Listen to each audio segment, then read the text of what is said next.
แต่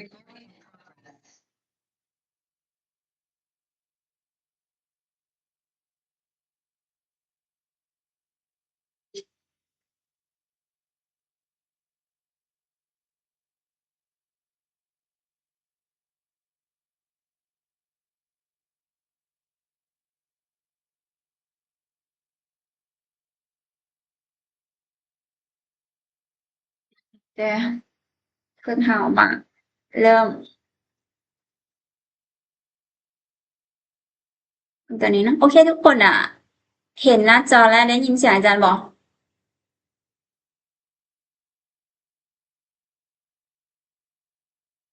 ทุกคนได้ได้ยินอยู่จอนอ่ะโอเคให้เชิญเนาะเดี๋ยวอาจารย์ซีมาพาพวกเราเบิ่งบทสนทนาตัวนี้เนาะโอเคอาจารย์คิดว่าตัวนี้คำศัพท์น่าจะบ่ได้ยากปานใดเนาะโอเคโอเคค่อยๆเบิ่งไปนำกัน你住在哪ที่จริงส่วนหลายเนาะถ้าหนาตัวตัวนี้เนาะตัวตัวนี้晚上好，老师。晚上好，好久不见啊！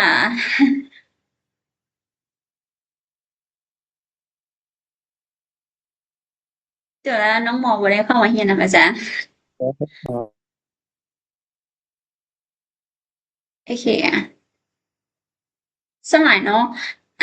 ตัวตัวนี้เนาะถ้ามันไปผสมใส่กับคำอื่นเนาะโอเคเขาเจ้าจะเขียนสไลด์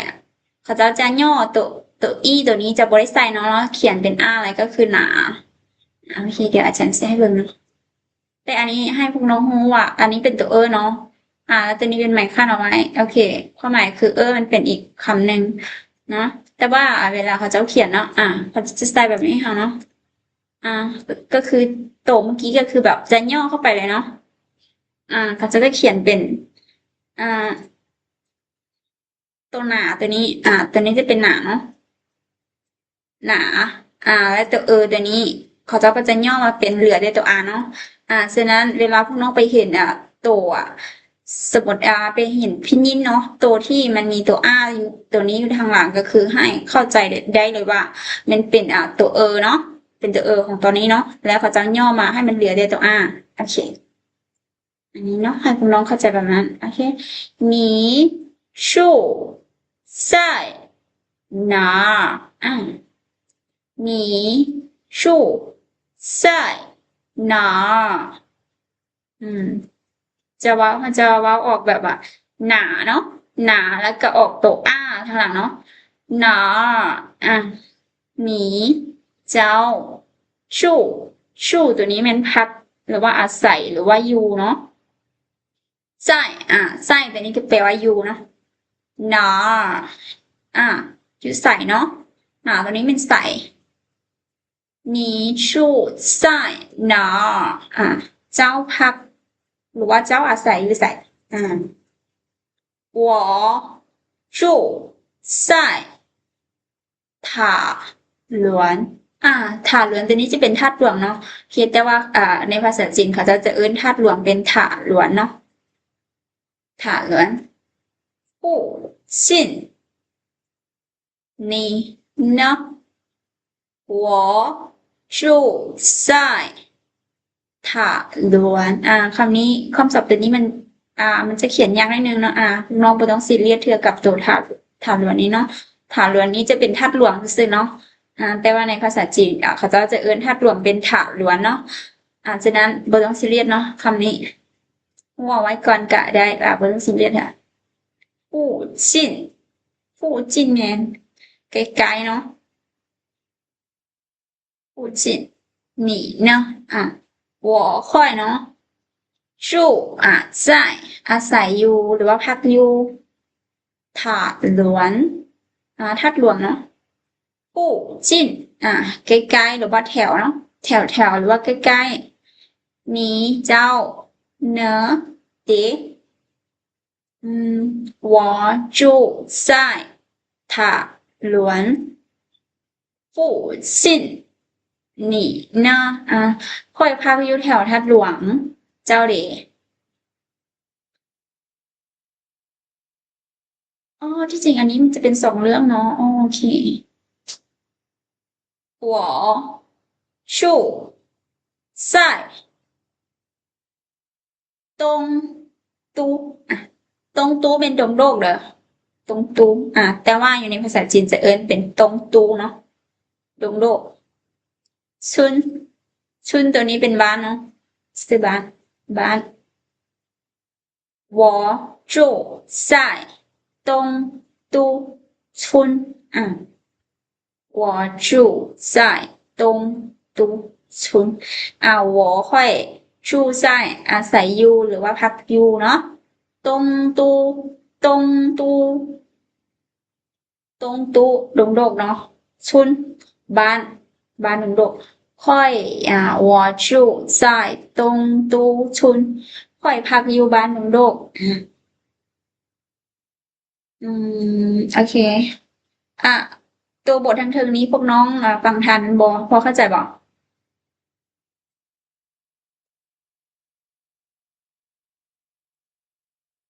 ด้วยได้ครับเข้าใจอาจารย์อ่าเจอที่จริงอาจารย์บ่ได้เอาแขวงตาลูกแขวงไซนอลเพราะว่าแขวงแขวงของภาษาลาวทางนั้นภาษาจีนเขาจะมีชื่ออื่นหนึ่งอีกต่างหากเนาะแล้วอาจารย์บ่ได้อาจารย์ยังบ่ทันสอนตัวคำศัพท์เกี่ยวกับแขวงของภาษาลาวว่าภาษาจีนเว้าในใดเทื่ออาจารย์ก็เลยบ่ได้เอาแขวงของแต่ละคนมาใส่เนาะเคก็เลยเอาตัวอยู่ในนครหลวงคำศัพท์ที่ง่ายๆมาใส่ก่อนเนาะโอเคแล้วอาจารย์จะอธิบายตัวบทสนทนาตัวที่2ไปเลยเนาะโอเคเพราะว่ามันบ่ได้หลาย请问我可以进去吗？请问我可以进去吗？请问หรือแปลว่าขอถามได้หรือว่ารบกวนได้หรือว่ารบกวนถามได้เนาะ请问我会可以ได้หรือว่าสามารถเนาะ进去进去进ตัวนี้มันเข้าเนาะ进เข้าชื่อเข้าไปมาบ่请问我可以进去吗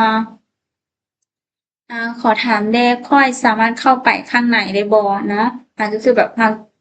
สมมติอาจจะมีประตูที่แบบมียามเฝ้าเนาะแล้วเราแบบว่าเราอยากเข้าไปข้างในสิเนาะแล้วเราอาจจะบ่ได้เคยมาที่นี่เทื่อเราก็อาจจะถามว่าค่อยสามารถเข้าไปไหนได้ข้างในได้บ่请问我可以进去吗นี่ตอบมาเนาะ可以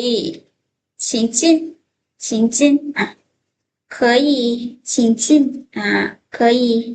ได้เลยได้请进เซินเข้าข้างในเซินเข้าไปข้างในโอเคฟังทันบ่ด้วยทาง好的เดี๋ยวอาจารย์เสียว้าวเสร็จสาย2ห้องเนาะแล้วให้พวกน้อง ทาน มา อาจารย์ 好的你住在哪？你住在哪？我住在塔伦附近。你呢？我住在塔伦附近。你呢？我住在东都村。我住在东都村。请问我可以进去吗？请问我可以进去吗？可以，请进，可以，请进好的มีน้องคนใดอยากลองมาสนทนาบ้างบ่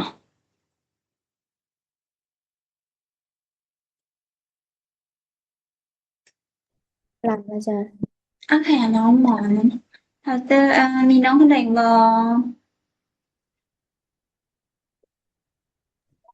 我老师อ่าน้องนักคนยังบอกทองยืนอ้าวทงยีค่ะเดี๋ยวโอเคให้น้องหมอเป็นแอแล้วน้องทองยินเป็นบี้เนาะมีแต่เว้าไปทั้งสองบทเรื่องเลยเนาะเว้าต่อไปเลยจะไว้สลับกันเว้าเทียเดียวแล้วก็จบให้ชื่อเนาะเริ่มได้你住在哪？我住在ถาล้วน塔伦附近，你呢？我我住在东ตู都ชุนชุน村เดต่อแต่นี้เลยนะ请问请问我可以进去吗？可以行进好的非常好น้องหมอกับน้องยินบุคชีเจอมีน้องคนใดอยากลองมาอ่านอีกบอกเอาเปลี่ยนเลยว่ะอาจารย์บุกเปลี่ยนเลยเนาะว้าวเชื่อเดียวแล้วก็จบเลยเดี๋ยวจะไปต่อตัวเองโดยน้องจานเรียกน้องซิลีบอก อาจารย์น้องอาจารย์เดี๋ยวอาจารย์โอเคแก้วดอนเนาะเมื่อกี้เมื่อกี้เมื่อกี้เมื่อกี้เด็กซ่าอาจารย์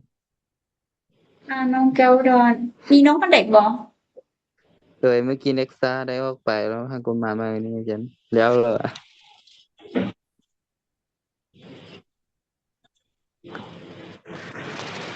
โอเคเมื่อกี้น้องซิลีว้าวบอก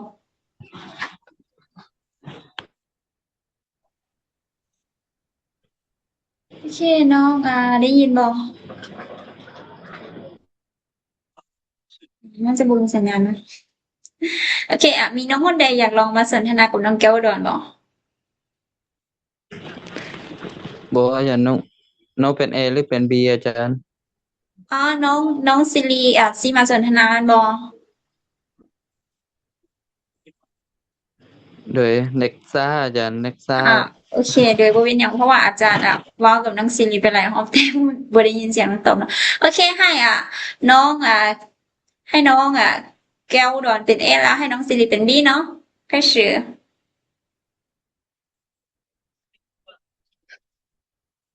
น้องแม่นน้องแก้วดอนเป็น A นี่จู้ใจหนอ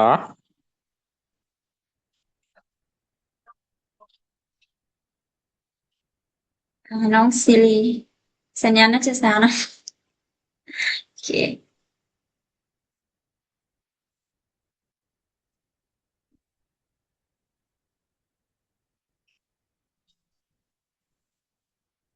น้องซิริยังบ่มาเลยน้องซิริสัญญาณได้แล้วบ่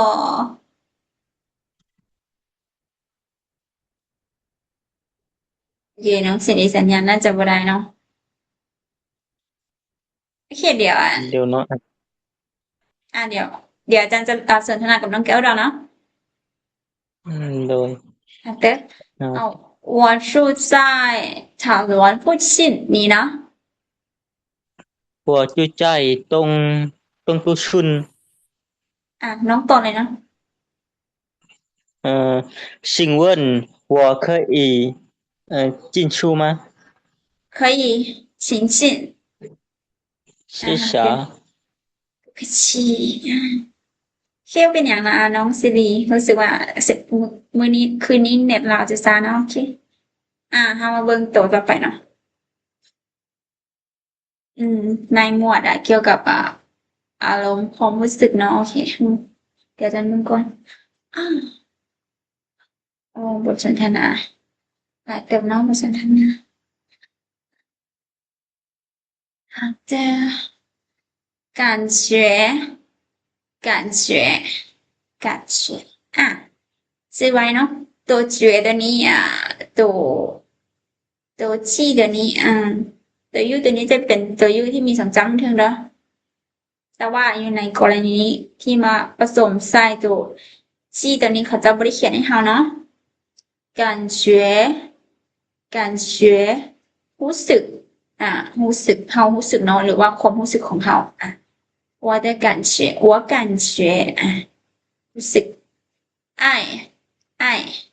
ฮักหรือว่ามักเนาะ喜欢มัก讨厌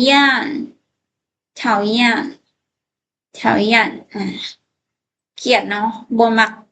สั่งน่ารำคาญหรือว่าน่าเบื่อเนาะ讨厌担心เป็นห่วงหรือว่ากังวลเนาะมานี่พอใจหรือว่าพึงพอใจเนาะ微笑微笑จะเป็นยิ้มเนาะยิ้มแบบยิ้มเห็นแค่หอยยิ้มประมาณนี้大笑คือแบบหัวแบบเสียงดังเนาะหัวออกเสียงดังเลย大笑哭คือแบบให้เนาะร้องไห้照顾ดูแลเนาะเอาใจใส่照顾ดูแล感觉รู้สึกความรู้สึก爱ฮักมัก喜欢มัก讨厌เกลียดบ่มักสั่งน่ารำคาญน่าเบื่อ担心เป็นห่วงกังวลมานี่พอใจเพิ่งพอใจ微笑ยิ้มหอยยิ้ม大笑หัวเสียงดังเนาะ哭ให้ร้องไห้照顾ดูแลเอาใจใส่แค่ฟังทันบอกน้อง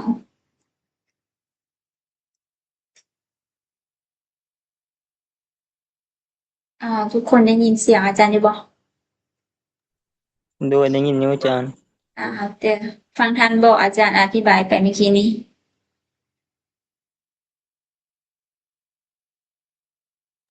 โดยทันเดี๋ยวอาจารย์สิอ่านจะใส่2ห้องเนาะ感觉爱喜欢讨厌担心满意微笑大笑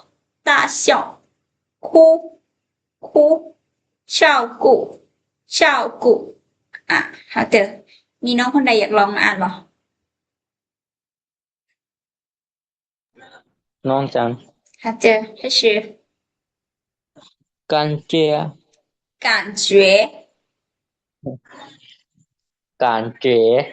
对非常好爱喜欢讨厌讨厌担心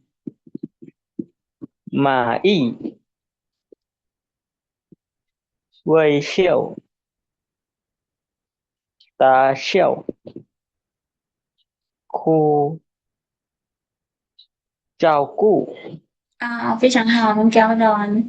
好的还有学想来读一下吗有吗มีน้องคนใดอยากลองมาอ่านอีกบ่อ่านอาจารย์好的开始น้องหมอ我老师ให้น้องหมอกันเนาะ好的น้องหมอ开始感觉爱喜欢调样对担心满意对了满意微笑对大笑对哭照顾非常好เนาะน้องหมอ谢谢老师ดูไปฉีเมื่อกี้เป็นน้องคนใดก็ชี้สิ什么意思？老师น้องชิลีบ่我好的开始เนาะน้องชิลี开始吗老师对开始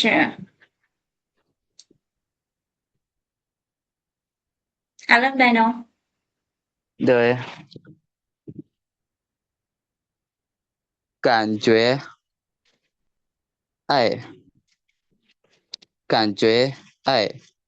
喜感觉都喜听见吗欢老师老感师觉对对老师听见了对喜欢对喜欢喜欢น้องสามารถอ่านต่อไปจนจบเลยเนาะ讨厌โดยถ้าตัวใดผิดละอาจารย์จะถาม继续เนาะ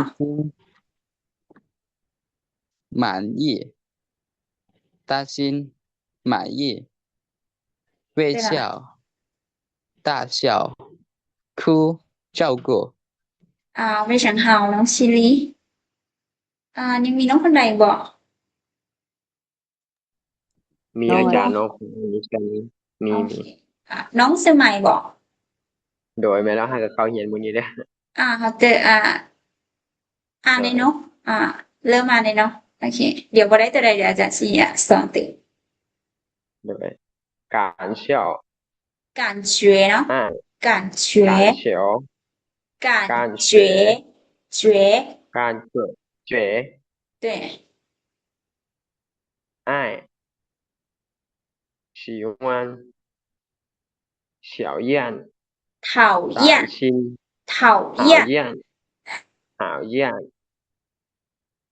担心满意微笑大笑จะนี่เป็นเว้ยเนาะ微笑大笑对了哭照顾好的非常好เนาะน้องใหม่好的ยังมีน้องคนใดอยากลองอ่านอีกบ่ลองหมดละแค่น้องชิม开始感觉爱喜欢讨厌担心满意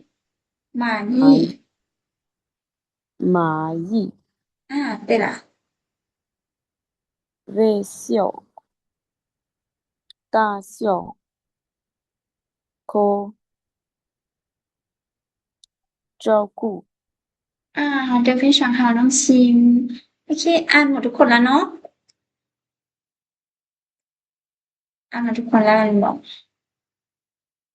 แต่ว่าบทเรียนของเขาก็คือแบบอยู่เตรียมตัวเนาะโอเคมื้อนี้เวลาของเราน่าจะบ่พอแล้วเดี๋ยวอาจารย์จะให้เรียกบ้านท้ายอาทิตย์ของพวกเราก็คือให้พวกเราไปลองสนทนาตัวลองไปอ่านคืนตัวบทสนทนาตัวถึงเนาะเอาแต่ตัวถึงเนาะตัวลืมเบาเด้อตัวลืมนี่เบาเนาะ对ตัวถึงนี้你住在哪我住在台湾附近你呢我住在ตรงโตโอเคหรือว่าพวกน้องอาจจะใส่เครื่องของพวกน้องเข้าไปก็ได้เนาะ你住在哪我住在万象你呢万象จะเป็นนครหลวงเนาะแต่ว่าแต่ละแขวงอาจจะบ่คือกันเนาะถ้าทุกคนฮู้ก็สามารถใส่เข้าไปได้เนาะเคบ่โอเค好的อย่าลืมเนาะเรียกบ้านแล้วเอามา谢这一讲呢เจอกันอาทิตย์หน้าเนาะ可以下课啦เลิกเรียนได้เนาะอาทิตย์หน้าเจอกัน不客气拜拜下周一讲谢谢老师客气谢谢